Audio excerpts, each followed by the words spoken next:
The elevator doors slid open with a soft chime, spilling warm light onto the marble landing of the Aurelia Crown Tower, the tallest luxury hotel in Solara City. Guests in handcrafted suits and glittering gowns drifted through the penthouse, foyer like gilded butterflies, their laughter crisp as champagne bubbles. At the threshold stood Verena Lucente, 53, petite but commanding, with silver-streaked curls pinned neatly behind her ears. Her indigo dress, simple, elegant, was one she cherished for its comfort, not its label. She carried herself with the quiet confidence of someone who had built an empire out of dust with her own hands. Few people in the room knew her. Even fewer understood that she owned the Aurelia Crown Tower. From the corner of the landing, a young concierge looked up from his clipboard with distracted impatience. "Ma'am, staff entrance is that way," he told her, pointing toward a narrow hallway behind him. "Event caterers for the engagement party should use the service corridor." Verena paused. The assumption didn't surprise her. It happened often. She had once scrubbed motel floors and changed sheets while dreaming of something better. Being mistaken for help was almost nostalgic. "I'm actually here for the," she began, but he had already returned to his list, not bothering to look up.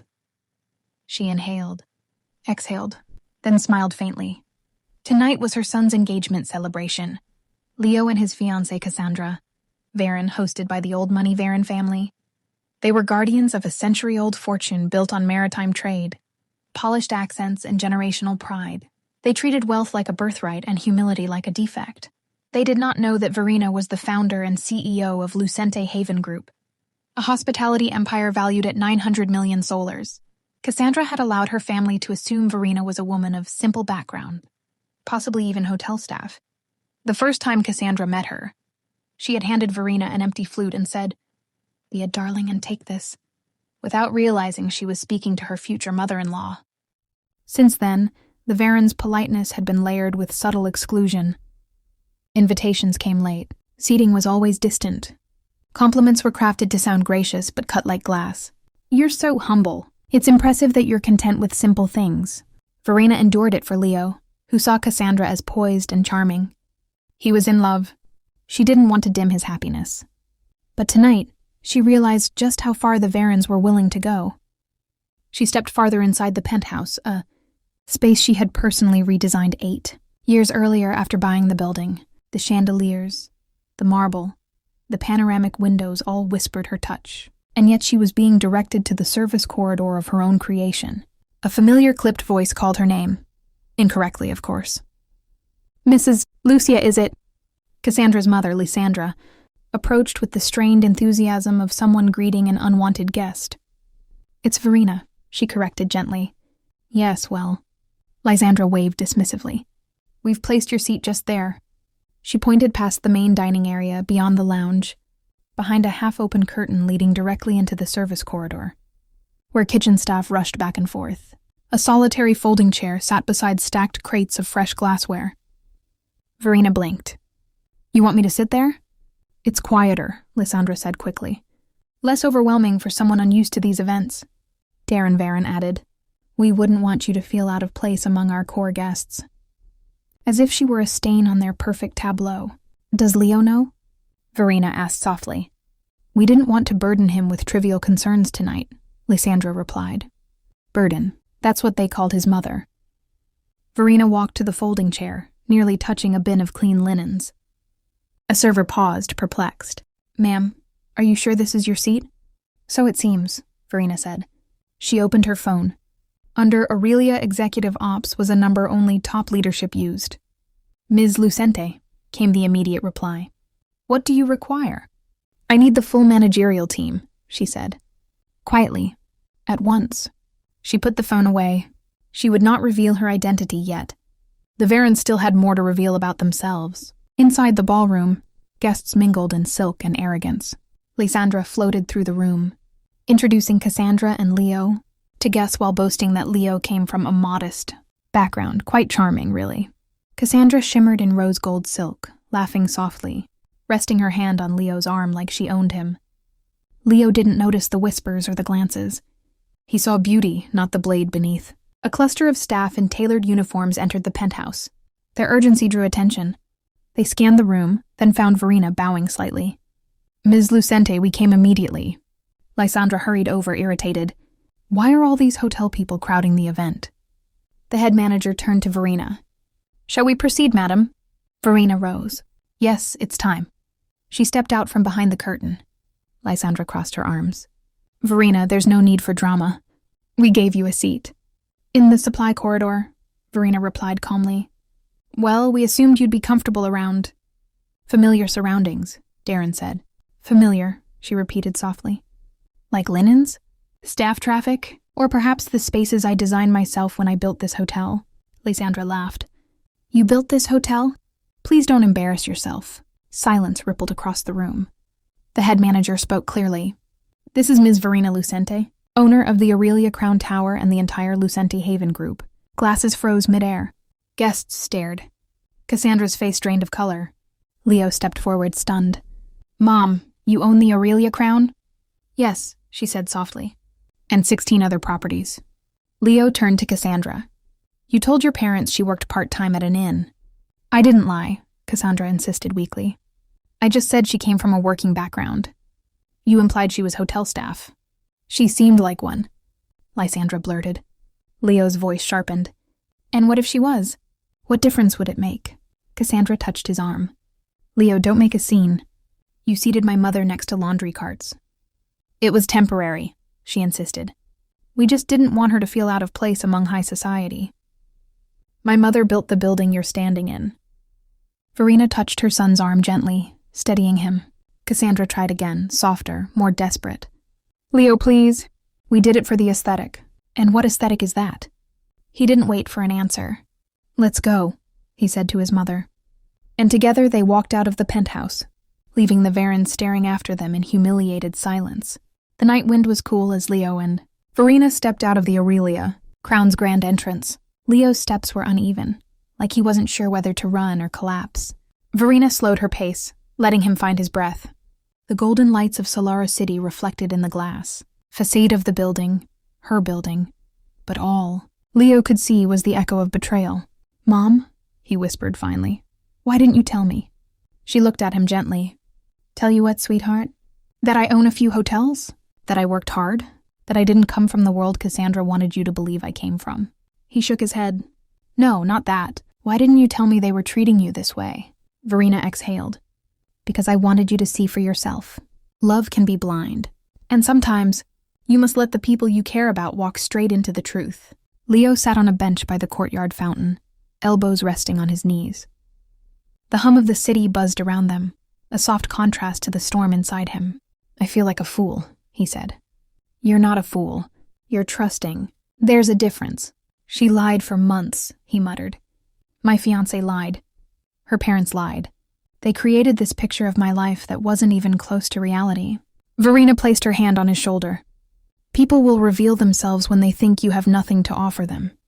And they'll reveal themselves even faster when they realize you actually do. Leo rubbed his face. I don't even know who Cassandra is anymore. Verena didn't answer. Some truths must unfold on their own. For a long time they sat in silence, listening to the water ripple in the fountain basin. When Leo finally stood, there was a firmness in his expression, a resolve Verena had been waiting to see. I need to think, he said. I know, she replied. He kissed her cheek before heading to the elevators to retrieve his car. Verena watched him go, feeling the weight of years lifting off her chest. Her son had finally seen the truth, and for the first time in months she didn't feel alone. She turned toward the tower, gazing up at the penthouse where laughter had turned into whispers the moment she walked out. Let them whisper. She had nothing to hide. 2 days passed before Leo called Cassandra. He had gone home after the engagement party, pacing his apartment until dawn. He replayed every moment of the past 6 months. The awkward glances, the strategic seating arrangements, the odd comments Cassandra made about elevating his background. He'd ignored the red flags, convinced that love made people better, not worse. But love meant nothing without respect. Cassandra answered the call on the second ring. Her voice was soft, trembling. Leo, I've been trying to reach you for 2 days. I know, he replied. I needed time. She released a shaky breath. What happened at the party was horrible. My parents were completely out of line. They were confused. Confused? He almost laughed. They sat my mother in a storage hallway. It wasn't a storage hallway. It was the service corridor. That's not better, Cassandra. She hesitated. I know. And I'm sorry, truly. But things got so out of hand. I didn't want any of that. You planned the seating chart. She didn't answer. Cassandra, he continued slowly. Why did you tell your parents my mom was a hotel maid? I didn't say she was a maid, she insisted. I just didn't correct them when they assumed she had a working background. A working background, he repeated, tasting the words like poison. Is that supposed to be an insult? No, Leo, that's not what I meant. He exhaled. Do you even hear yourself? Cassandra's voice cracked. I only wanted everything to be perfect. For us, for our families. I didn't want anything to feel out of place. So my mother is out of place? He asked quietly. She built one of the most successful hotel groups in the country, and you treat her like an inconvenience. She was silent for a long moment. Then softly. I just wanted to fit you into our world. Leo's heart dropped. That's the problem, he said. You wanted me to fit into your world, not build a world with me. Cassandra's breath hitched. Leo, please don't do this. We can fix it. We can talk to our parents, explain things. No, he cut her off. Respect is not something I have to negotiate. And love is not something I'm willing to build on lies. Tears filled her voice. Are you breaking this off? He swallowed hard. Yes. A soft sob echoed through the phone. I love you, Leo. I loved you too, he said gently. But loving someone doesn't make them who you wish they were. He ended the call before the silence between them became unbearable. And just like that, the engagement was over. The Varrons called him, texted him, sent long messages filled with excuses disguised as apologies. Leo ignored them. He spent the next 2 weeks in quiet reflection, leaning on Verena without shame. She didn't gloat. She didn't say, I told you so. Instead, she invited him to dinner, told stories from her early days building the motel that would become her empire, and slowly stitched back his confidence. One evening, while sitting together on the balcony of Verena's cliffside home, he asked the question that had been haunting him. Mom, why did you hide your success from Cassandra and her family? Verena smiled at the horizon. I didn't hide it. I just didn't lead with it. If you walk into a room holding a crown, people bow out of fear, not respect. He nodded slowly. I wanted them to see me without the crown. Most people fail that test. He leaned his head on her shoulder.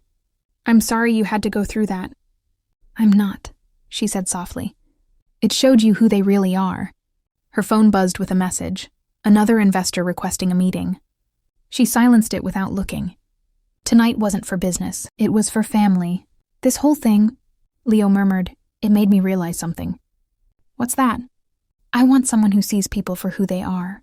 Someone who looks at the person beside me and not the world behind them. Verena kissed his forehead. And you will find her. 3 months later, he did. Her name was Verena Ardeen, a botanical researcher from a quiet coastal town.